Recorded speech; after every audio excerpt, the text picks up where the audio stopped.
哇，长腿迷人，杨柳细腰，长发飘飘，这得是女神级别的吧？哎，没听说公司来新人啊，会不会是客户啊？哎，谁啊？你自己去看不就知道了。美女，你东西带了。你不会想说带的是你亲吧？姚晨，你搭讪的套路是不是得改一改了？小陈，嗨，早。叶小晨怎么变这样了？我刚以为我跟 Cindy 结束啊。看什么呢？上班时间不用工作啊？聊什么呢？哎，程总，哎，怎么样？什么怎么样？我的作品呀。陈总早，你们干嘛呢？乔总早。早。怎么了？啊？问你怎么样？什么怎么样？哦，挺好的，不错。不过你们俩什么时候关系这么好了？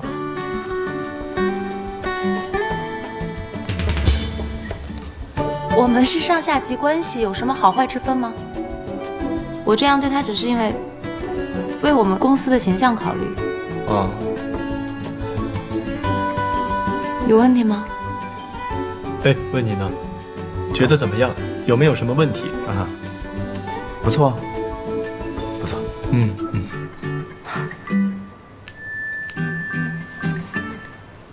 啊，欣欣，工作了。好。啊，对，我要去厕所。焦总。李辉，哎，办公室。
陈总，有什么事儿不能在公司说，非得来这儿啊？没什么，就是想问你一下，最近跟沈侯怎么样了？怎么会问这个？我俩是出了点小问题。其实爱情这个东西啊，如果两个人要是真的不合适的话，也不用勉强。什么意思啊？我是怕如果你们继续这样下去的话，沈侯迟早有一天他会伤害你的。如果注定结局是这样，那还不如长痛不如短痛。我知道您一直都很关心我，您刚才说的这些道理呢，也都是为了我好。但是我有我自己的想法，我也有我自己的解决方式。我和沈侯之间就只是需要磨合，我们没有任何原则性的问题，所以我觉得您不用过于担心我们。你要没什么事儿，我就先回去上班了。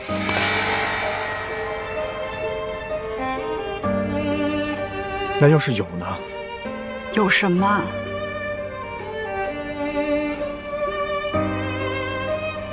原则性问题。如果真的有，我会和沈侯一起努力的去把这个问题解决掉，也用不着您来操心。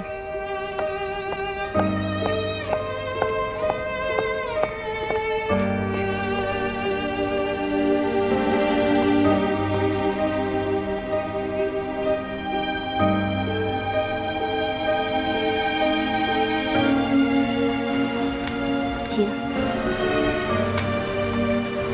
沈先生，有人找你。找我？谁啊？等一下啊。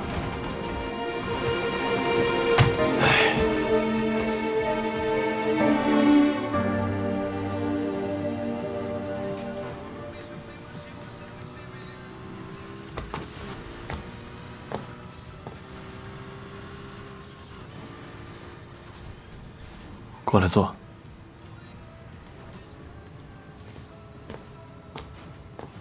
随便坐。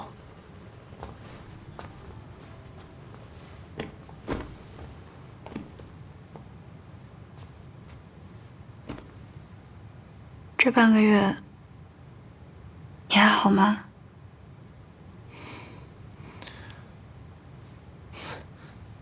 你过得倒是挺好的。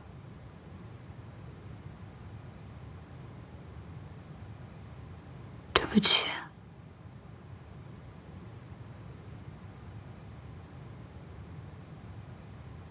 我知道你送外卖是为了我，那天是我的错，是我说错话了，对不起。能让这事儿过去吗？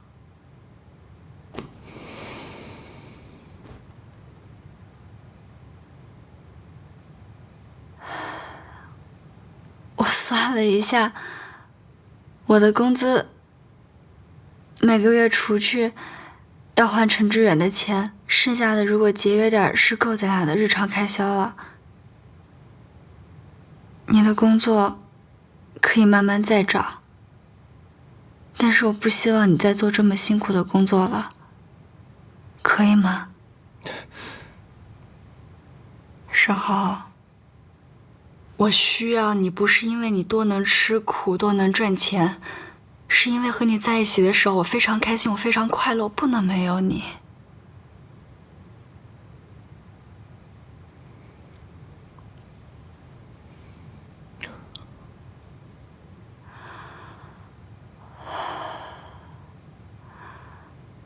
我一直在想，如果我们的关系再进一步的话，是不是就不会有这么多的误会了？那怎么样再进一步？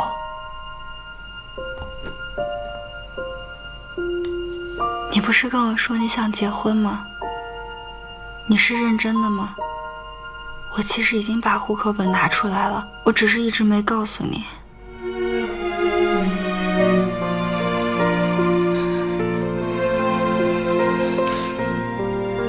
他这么优秀，你又没工作，拿什么养活他呀？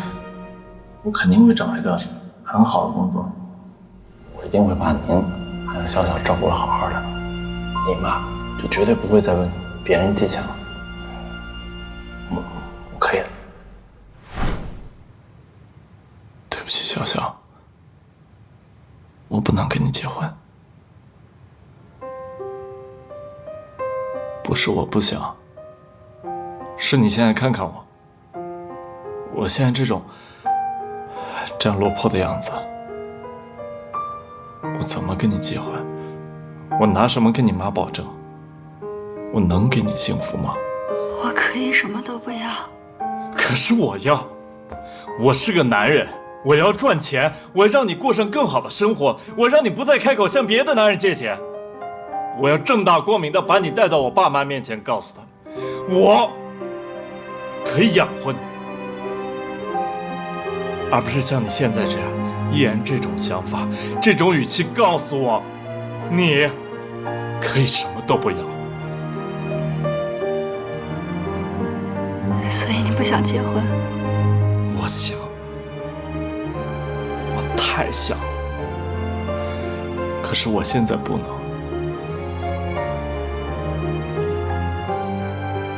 我明白了，我走了。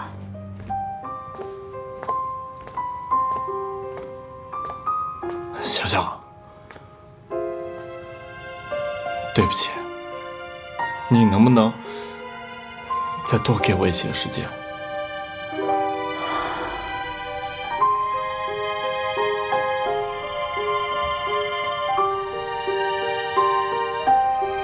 没什么好对不起的，加油！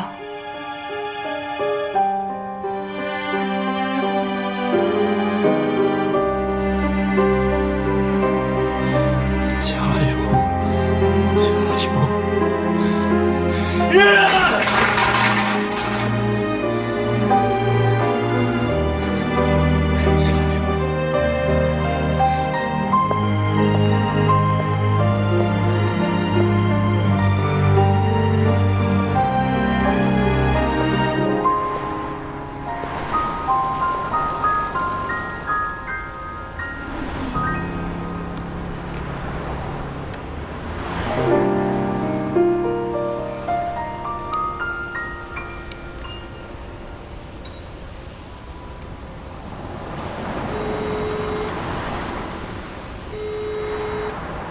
梁小晨，你会做饭吗？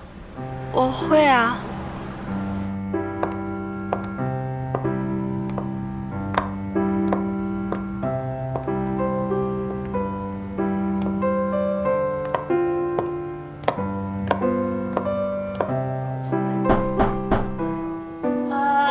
门没锁，自己开门就好了。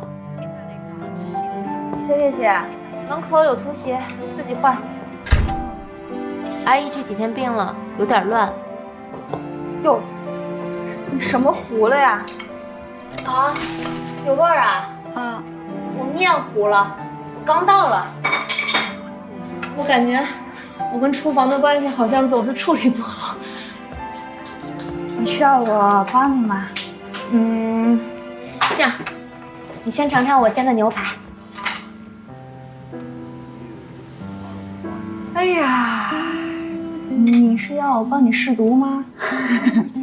这500多块钱一块呢。魔女做的饭果然也是这么的魔幻呀！你自己试过吗？我专门留给你的。我看要不还是算了吧，我看你这还有什么吃的，让我找找啊。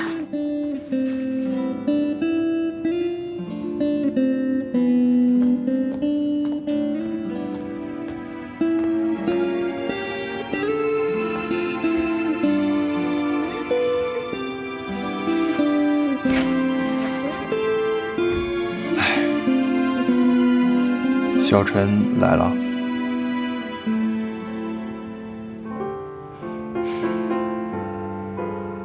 他还是不知道我到底想要什么。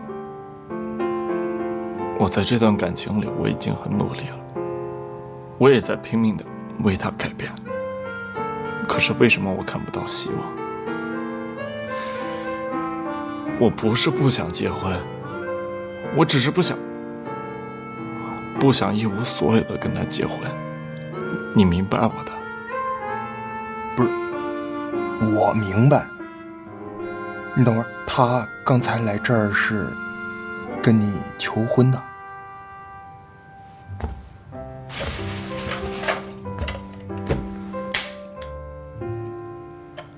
不是，猴子，我觉得我得说你两句啊，这事儿你不对啊，你这就有点矫情了，你知道吧？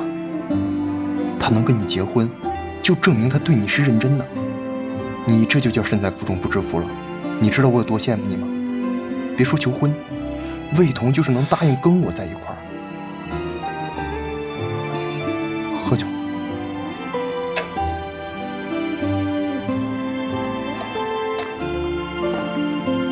哎呀，行了，过去了啊。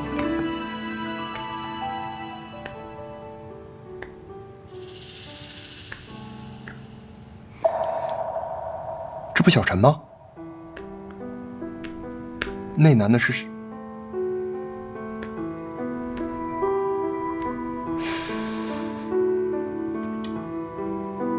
不是猴子，这肯定是个误会，这绝对是假的。这照片，小侯，你别再污蔑小小了，我对他什么都不会变，你别再费劲了。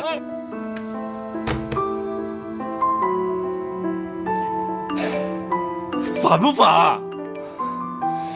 消消气儿，消消气儿，肯定是假的啊！他不是那样人。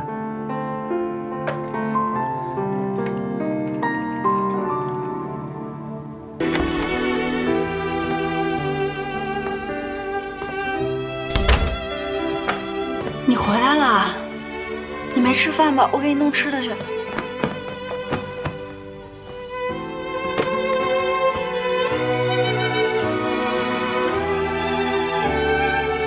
笑笑，对不起，我想通了。本来我是想，等我有能力的时候，我再风风光光的娶你。可是比起未知的将来，我发现我更怕你提前被别人抢走。傻瓜，又没人和你抢。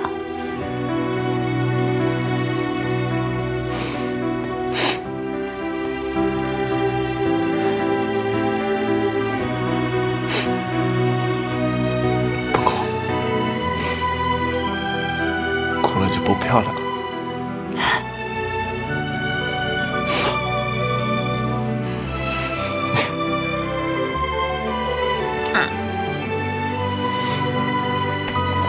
笑笑，我们结婚吧。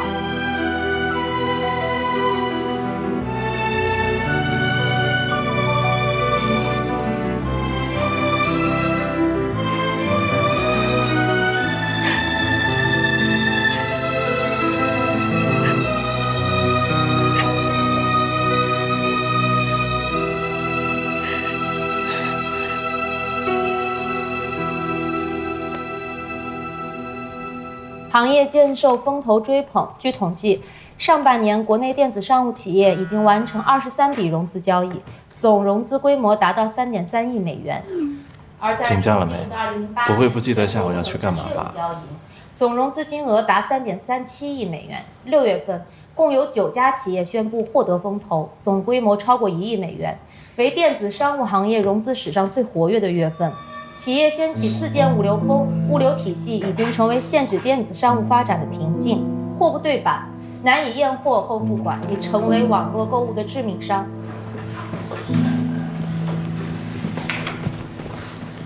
跟谁发消息呢？笑这么甜蜜啊！开会的时候就分神，小心我跟 Cindy 姐举报。举报别人之前，先检讨一下自己。这份报告写得一塌糊涂，到我办公室来一趟。哦。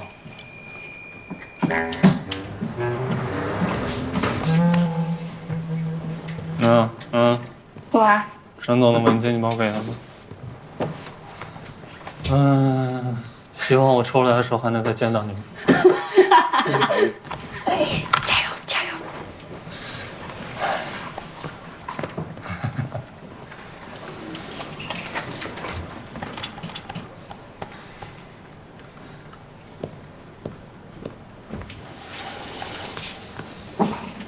老板，你的资料。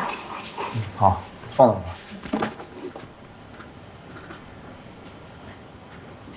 怎么？还有什么事儿？我下午想请个假。请假？干什么呀？我要跟沈侯去领证。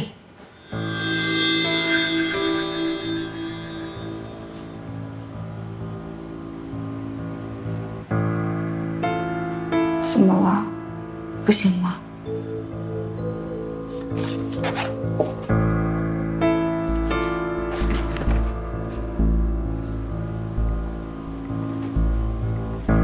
处长，这件事情你能不能缓一缓？为什么？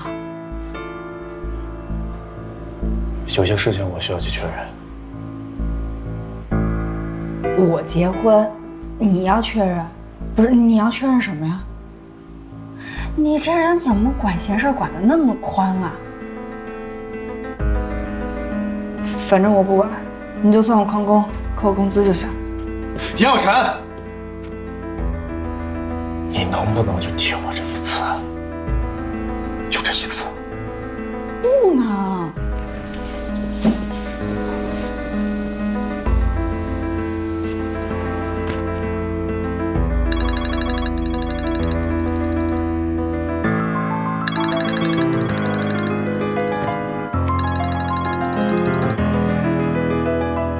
喂，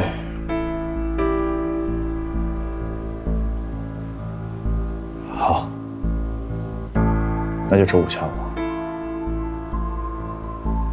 不行，不能来我们公司楼下，我把地址发给你。再见。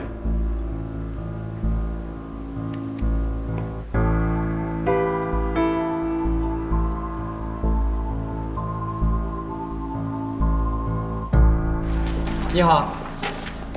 哎呀，我们现在该干什么呀？我也第一次来，你问我。来，排队先。你好。是不是得拿这个表啊？表在哪儿呢？新人快来，去那边婚检。表啊，不管，先那个正。啊，这我的。好的，去那边照相啊。好，谢谢。你好，你好。这是他的。哎，好的。这是我的。照片拍了吗？什么照片？那先去那边婚检，然后去那边拍照，好吧？好了，谢谢啊。来。谢谢。婚检。我们自愿结为夫妻，从今以后，我愿意用坚实的肩膀负担起你一生的幸福。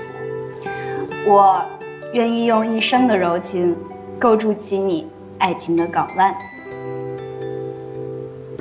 无论环境是好是坏，生活是富贵是贫贱，身体是健康是疾病，事业是成功是失败，我们都会相互支持，所有困难一起承担，所有快乐共同分享，相濡以沫，忠贞不二，不离不弃，白头偕老，直到永远。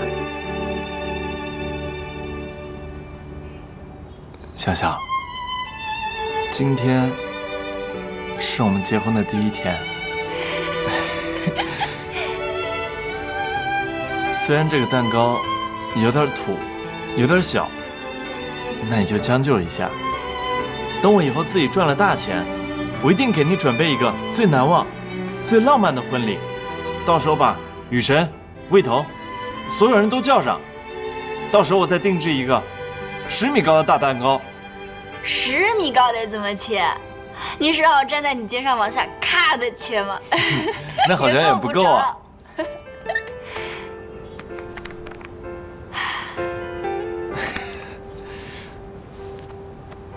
小小，我们真的结婚了吗？对啊。那我现在是不是应该叫你老婆啊？不行，我得练习一下。老婆，你别笑啊！我重新来。老婆，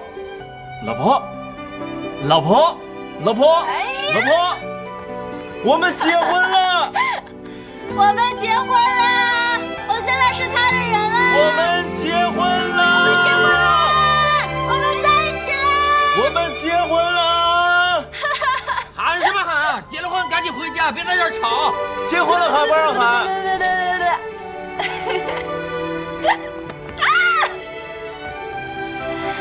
笑笑，我们真的结婚了，我们以后再也不会分开了。这辈子都不分开。老婆，大哥。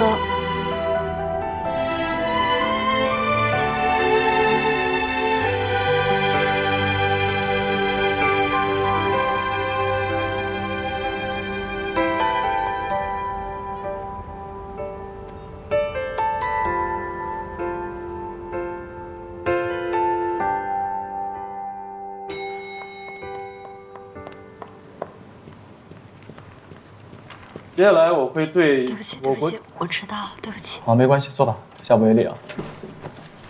接下来我会对各领域的投资项目做一下综合的评估。商业用房的供求矛盾现在是比较突出的。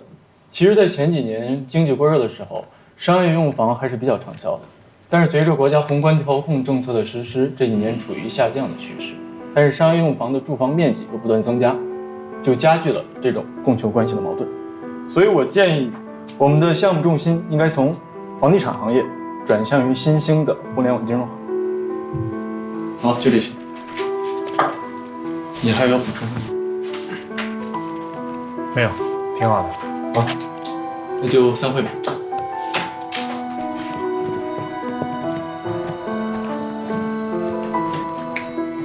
哎，等一下，迟到了，把东西收一下。哎。放着放着，我来收，我来收。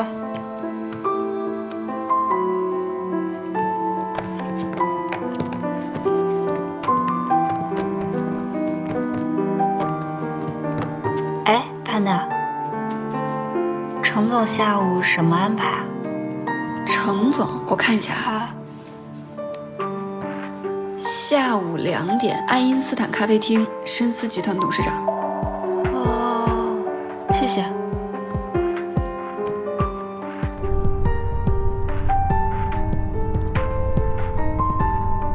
我知道您一直都很关心我，我和沈侯之间就只是需要磨合，我们没有任何原则性的问题，所以我有我自己的想法，我也有我自己的解决方式。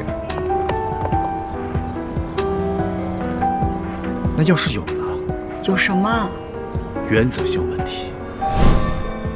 我跟沈侯要去领证，这件事情你能不能缓一缓？有些事情我需要去确认。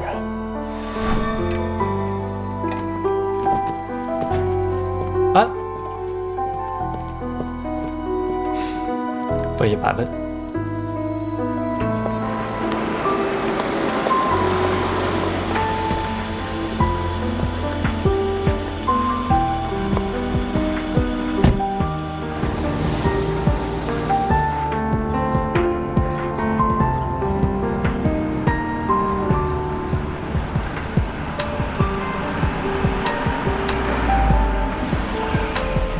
程总，我们到了。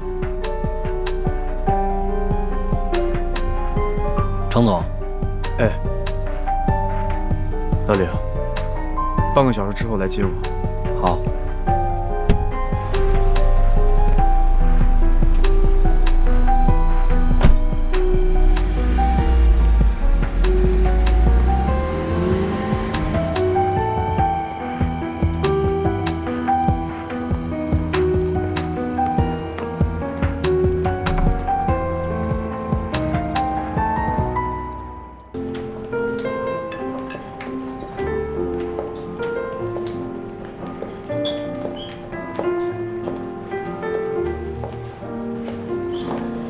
哎呀，实在是不好意思，程总啊，你打电话约了我好几次，说有重要的事情跟我谈，可我一直工作上太忙了，实在抽不出时间。本来应该请你去公司的，希望你不要介意这个环境。有什么事情说吧。既然侯总都这么说了，那我就开门见山了。其实我只想知道，你反对沈侯跟严有辰在一起的真实原因到底是什么？哎呀，我真的是没有想到，你约我来谈，是谈我儿子情感的问题。那也好，我也就直接回答你。他们两个在一起不合适，门不当户不对，你觉得这理由还不够充分吗？充分，很充分，但充分到步步紧逼，不惜毁掉儿子的前途，也要拆散他们，这就不太正常了吧？你说什么呢？侯总啊，您不是无知妇孺，您白手起家建立起一个商业帝国，如果不想他们两个在一起，应该会有很多种方式可以拆散他们。但是现在您的手段太激烈，也太着急了。哎呀，我说小程总啊，你的这些话呀，倒真引起我的好奇心了。你为什么会对自己手下的一个普通员工的私事这么感兴趣呢？好，我明白了，你是在追求严小晨是吗？那我拆散他们两个，正好成全你啊。是这样的，我觉得你行事不太正常，当然也想帮助小陈，看看从别的什么方面可以让你们同意，所以委托了我一个朋友调查你们。什么？但没想到查到了一些我不该知道的事。你过分了吧？你到底要干什么？沈侯跟严小晨是同一届的高考生，对吧？对啊，他们是同龄人，是同一届高考生，而且还同上一个大学，这有什么问题吗？仅仅只是如此吗？你什么意思啊？我希望您不要误会，其实我来这儿的真正目的，就是希望你不要再阻止他们，让他们幸福的在一起，给他们祝福。我明白了，你今天是来当说客的是吧？而且代表严小晨一方。但是小程总，有一点你必须明白，他们俩将来走不走到一块儿，那是他们自己的事情，跟你我没有太大的关系，尤其跟你。侯总，看来你还是不相信我已经知道全部了。你是在威胁我吗？当年沈侯的高考成绩根本不如严小晨，但他却能考到华大的国际贸易系，而严小晨最后却掉了档。这是为什么？这是因为你侯总找人在中间动了手脚。你不要再说了。我不说就可以当这些事情没有发生过吗？就算你说的都是真的，我现在就想知道，你为什么要这么做？你这么做的目的何在啊？啊？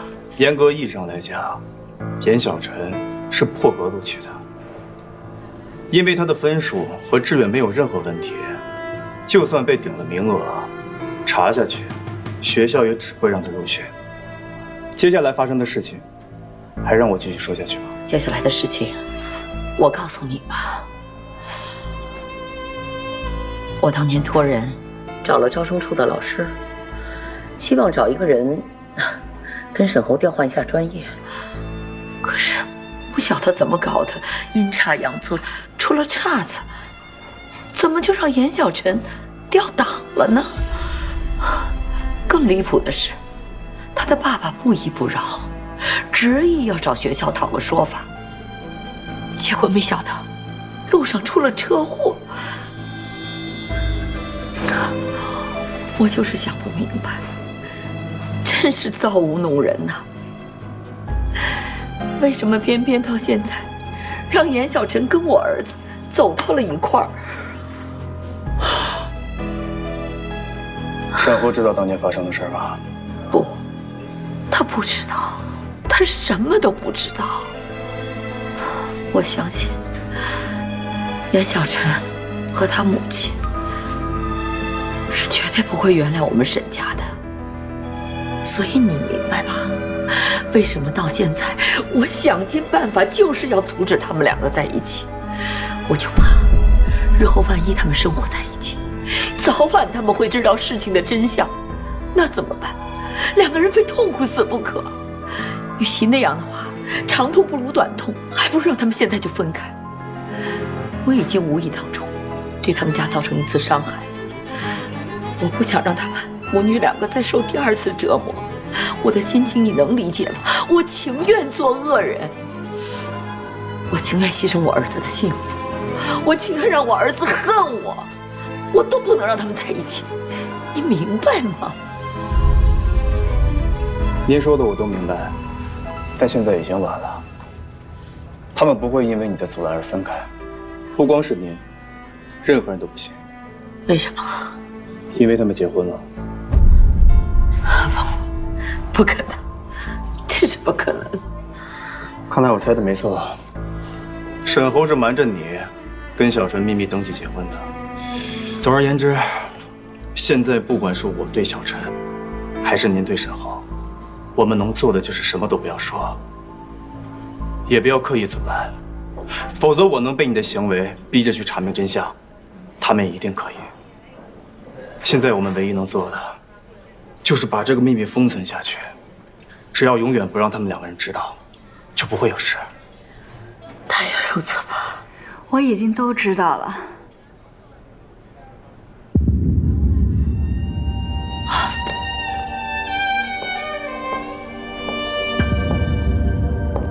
你怎么会在这儿？严小晨，你听我说。还有什么可说的？我一辈子都不会原谅你。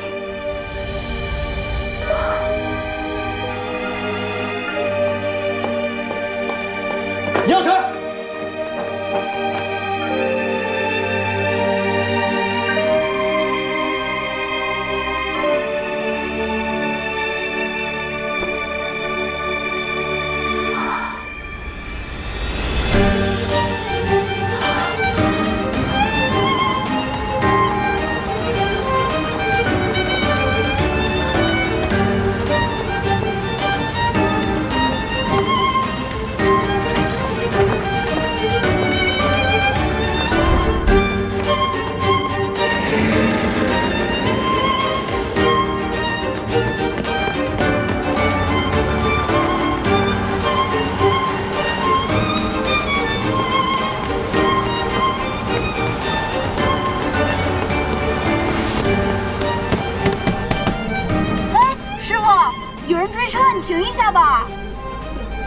公司有规定的，中途不能停车的。对啊，师傅，你停一下吧。停一下，师傅，停一下吧。停一下吧，师傅，帮个忙，事儿啊。危险了，师傅。对呀，帮帮忙，停一下吧。那好吧，我等一下靠边停车吧。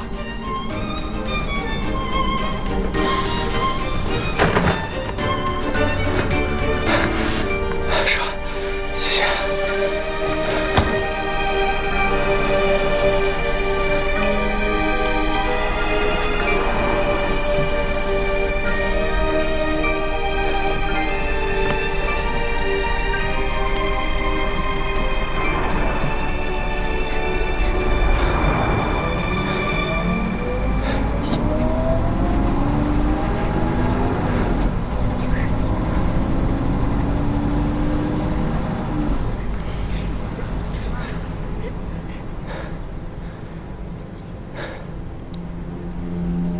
就是希望能够找一个人，跟沈侯调换一下专业。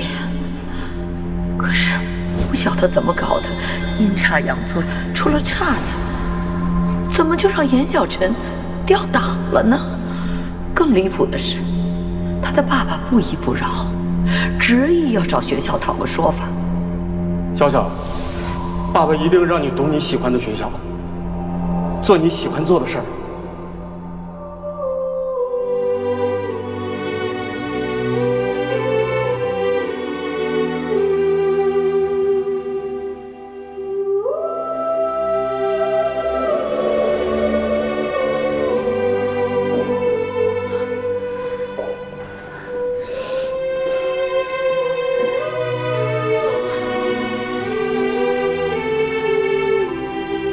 人死不能复生，节哀顺变吧。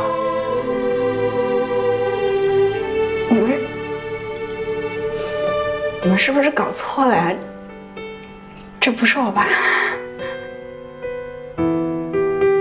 身份你母亲已经确认过了。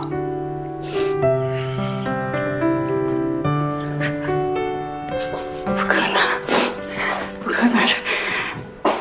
绝对不是我爸，我爸没死。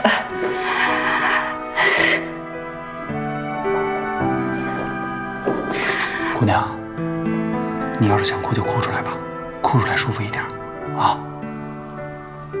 我为什么要哭呀？我哭，就承认我爸死了吗？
来，终点站到了啊！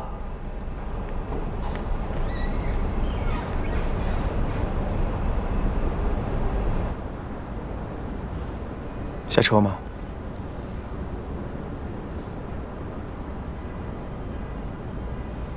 下车吧。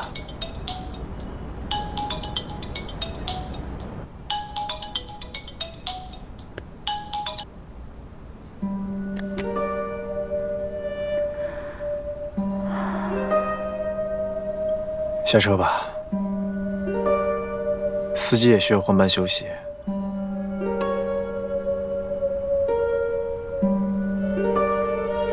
就算你这个样子，躲在车里不说话，它也不会形成一道屏障，帮你来抵御外面的世界。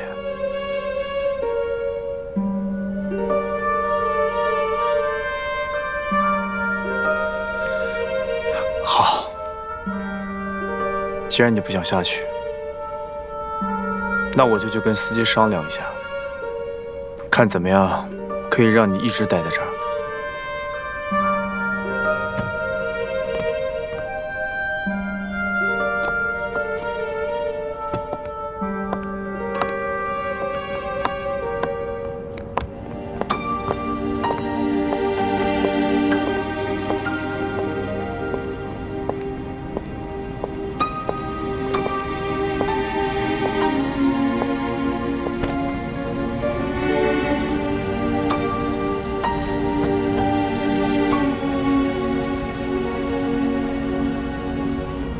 你还没吃饭，饿了吧？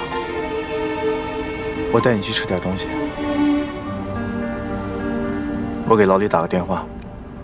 我求你了，别管我了，你走吧。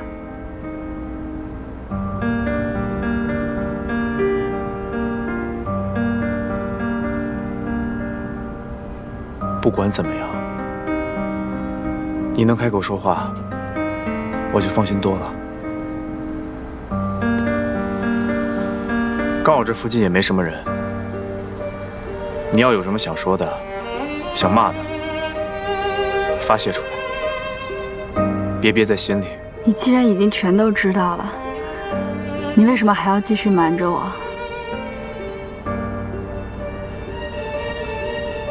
我只是觉得，有的时候就算你知道真相，但不一定换回来好的结果。我只想看到你开心，不想看到你难过。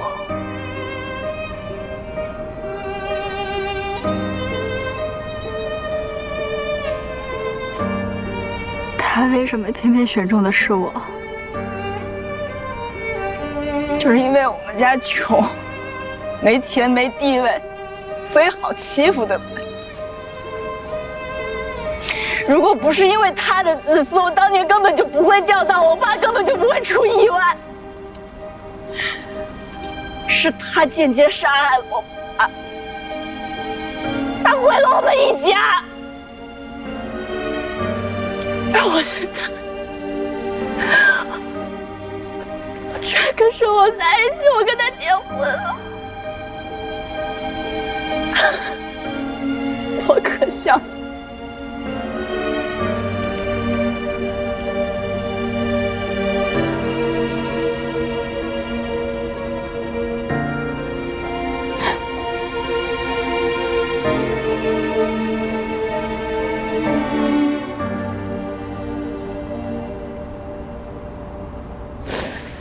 都过去了，这一切都过去了。而且当年做错事的人是侯月珍，也不是沈侯。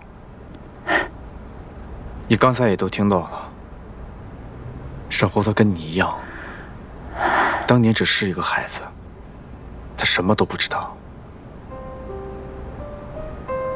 所以这件事情，你最好不要告诉他，否则的话，他会跟现在的你一样，自责跟痛苦。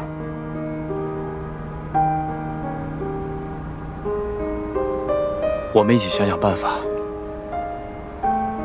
你要是不想坐我的车，那我继续陪你坐公交车。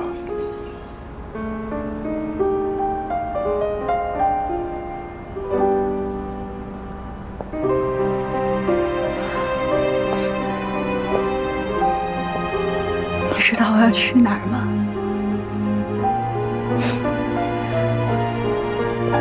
我自己我都不知道我现在到底该去哪儿。如果你现在不想回家面对沈侯，你可以先去我那里，等你状态都调整好了再回去。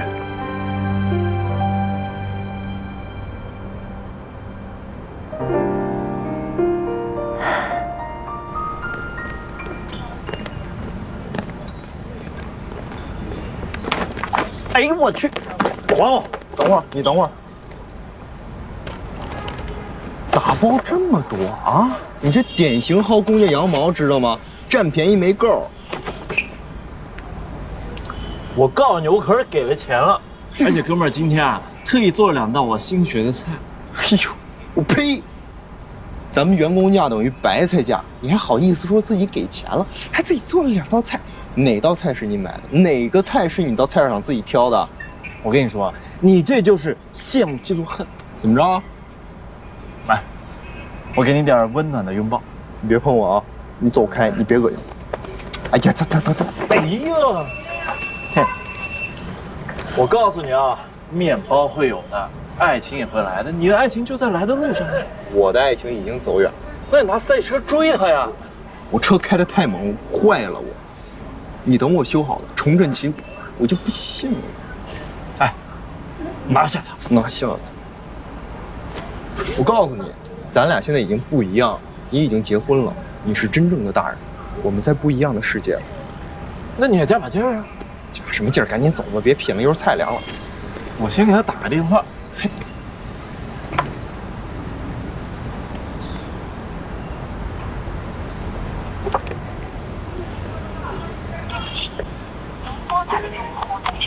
哎，不接你电话了，不理你了是不是？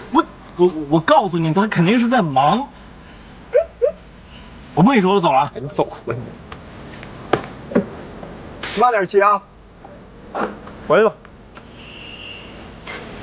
哎呀，这孩子终于长大了。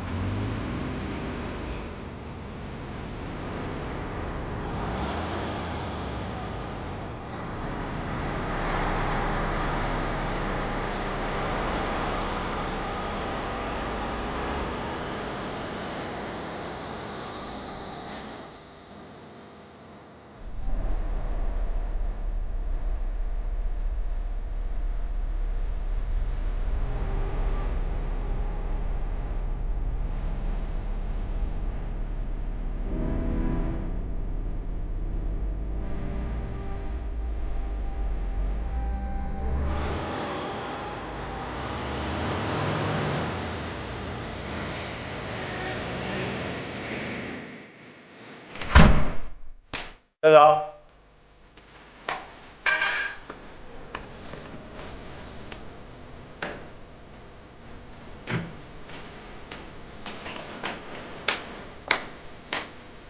小小，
你好，我拨打电话关插入，还是他好。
喂，沈侯，你回来吧，我跟你爸爸有话想对你说。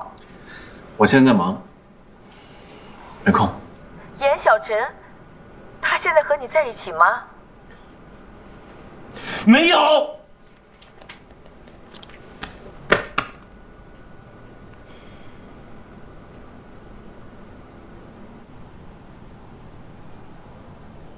吃吧，吃饱了才有力气想事情。你要是没什么胃口的话，我再去煲一个汤。不用了。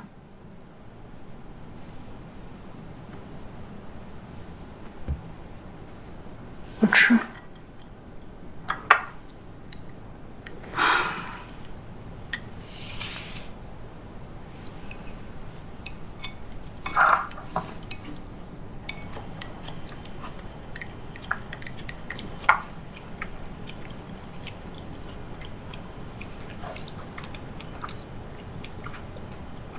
我觉得你说的对，这事儿我不能让沈浩知道。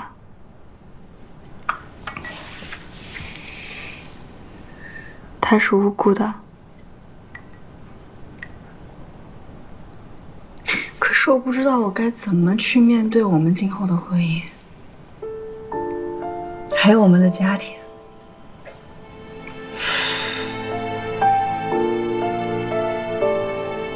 我骗得了沈浩，我骗不了我自己，我也骗不了我妈。我应该怎么去撒这个谎？帮着他们家去隐瞒事实真相，应该怎么做？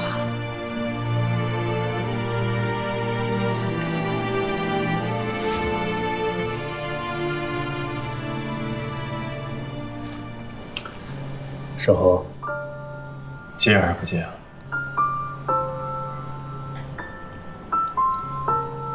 你接吧，你告诉他你没有和我在一起。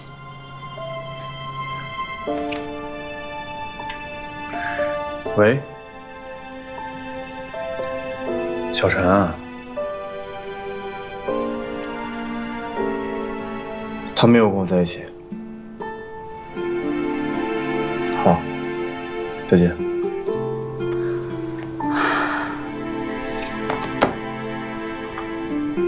谢谢。你要一直让他这么担心下去吗？你如果一直不接他电话的话，他可能会疯的。就像上次一样，我觉得不管怎么说，至少先度过今晚吧。你听我的，先把手机开机，给他回个电话，就说你在跟客户吃饭，吃完了就回家。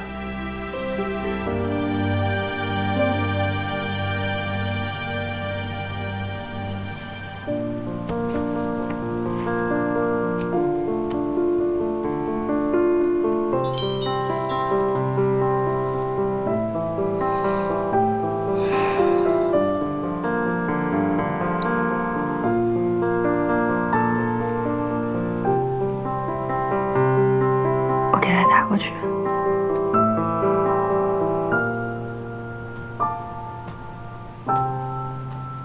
喂，沈浩。小小，你在哪儿？我现在在外滩跟客户吃饭，刚才手机没电了，我刚充上，一会儿就回去了。好，我等你。嗯，拜拜。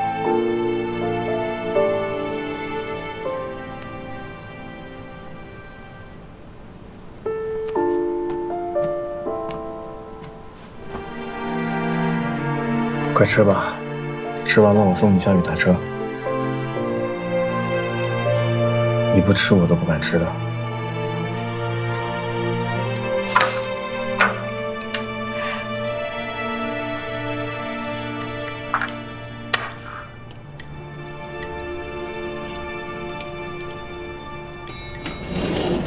记住啊，回去以后跟沈浩什么都别说，千万别让他知道。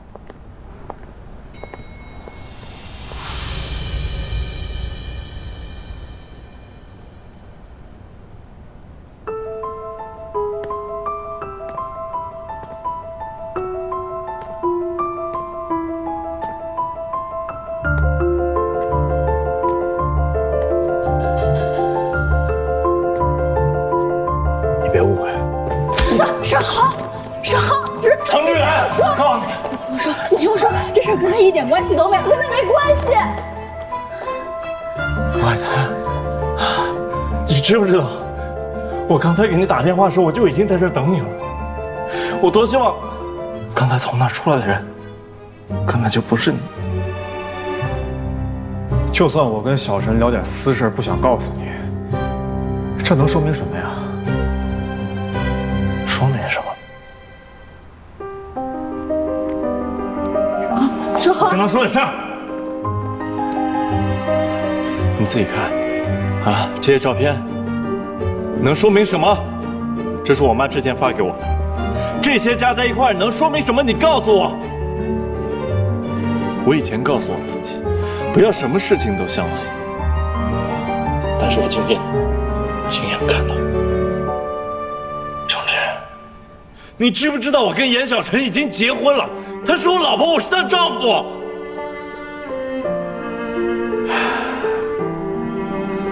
这几张照片我可以解释。解释？那你倒是给我解释解释，什么叫做不能被我发现？什么叫做回去之后不要告诉我？啊？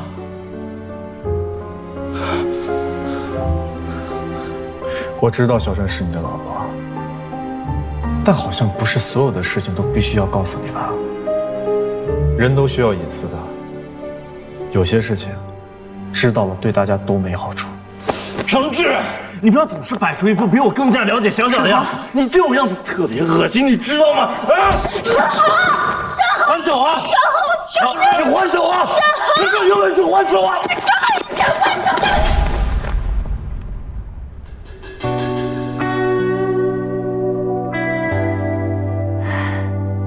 对不起。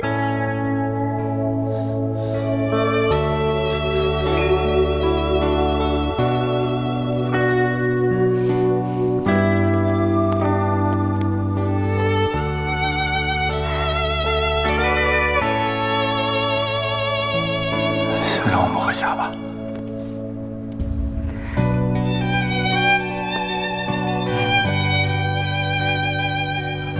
有什么事儿回家说好吧？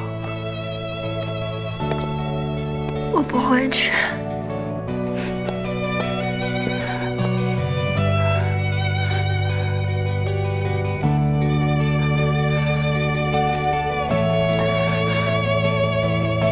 对不起。